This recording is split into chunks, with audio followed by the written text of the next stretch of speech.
Dose of Heaven Daily Devotional, Thursday, 26th of February, 2026. Topic: Resist Complacency.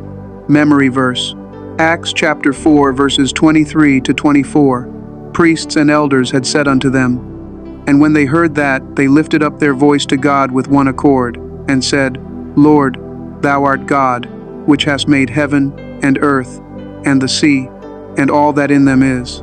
Devotional reading: Acts chapter 4 verses 19 to 24. The topic we are looking at today is resist complacency. Without any doubt, God has given many of us various victories last year, and until now, many prayers were answered. Doors of breakthroughs were opened, mountains of problems were removed, hope was restored. As a result, many people are quick to celebrate their victories and let down their guards. As a result, some may become complacent. This should not be allowed. It is not yet time to let down your guard. It is not yet time for big celebrations. We must roll up our sleeves and do more. We must increase our efforts in making progress in life. It is important for us to know that when we win a battle, we must not be complacent. We should still remain battle ready for another period of time while thanking God for the victory. Why? Because the enemy never give up easily. In the midst of victories and celebrations, the devil can still strike. Matthew chapter 4 verses 1 to 12. After Jesus had finished fasting and praying 40 days and 40 nights, the devil came to tempt him. If Jesus had lowered his guard, became complacent and start to celebrate after the victory of the first temptation, he could have been caught unaware at the second or third time. But Jesus remained battle ready. He was able to win all the 3 attempts. Many people after winning their first battle usually get excited and start to jubilate, sometimes in excess, thereby letting down their guard in relaxed mood.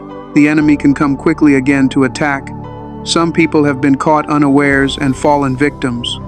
I listened to the testimony of a great seasoned and experienced man of God in Nigeria. He said anytime he prays and fasts for a program, and the program became very successful, at the end of the successful program, he normally spend a few more days in prayer and fasting to thank God for the victory and success of the program. This is how to keep our guard up even after victory. I learned a lot from the words of this seasoned man of God. I thank God for helping me put it into practice, which has worked tremendously for me too. I recommend this practice to every reader of this daily devotional.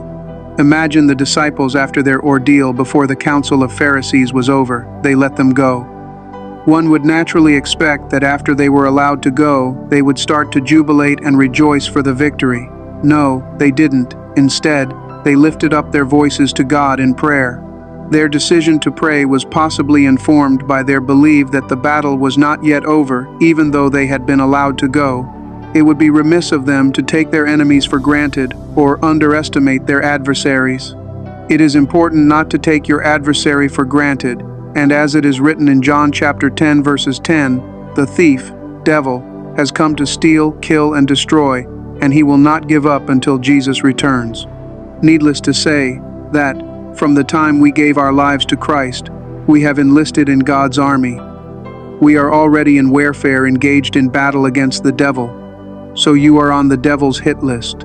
Many of us misinterpret the fact that the enemy has gone quiet to mean that the battle is completely over. This could have been the thinking after the disciples were allowed to go, but they knew better. Many people have fallen prey to the deception of premature jubilation, especially when the Lord had turned around our captivity, following a long-winded battle with poverty, sickness, barrenness, or any form of delay. As important as it is to give thanks in every situation, it is imperative we continue to press on in prayer and intercession, regardless of the victory we enjoy.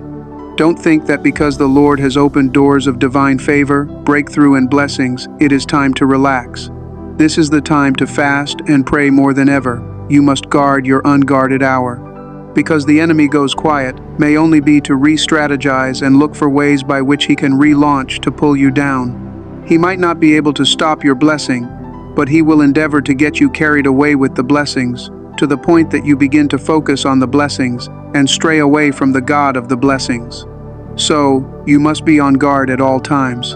We need to take a cue from what the disciples did, who, after they had been allowed to go, they continued to pray. We need to ask God for the grace to continue in prayer and fasting, despite our blessings, promotions, increase, and breakthroughs, because your adversary, the devil, is not relenting even after victory. So why should you go into relaxed mood and become complacent? I pray for you today that you will fulfill your purpose and obtain your maximum potential in life in Jesus' name. Prayer point. My Father and my God, deliver me from complacency. Help me fulfill my purpose and attain my maximum potential in life in Jesus' name. Key dose. Watch and pray.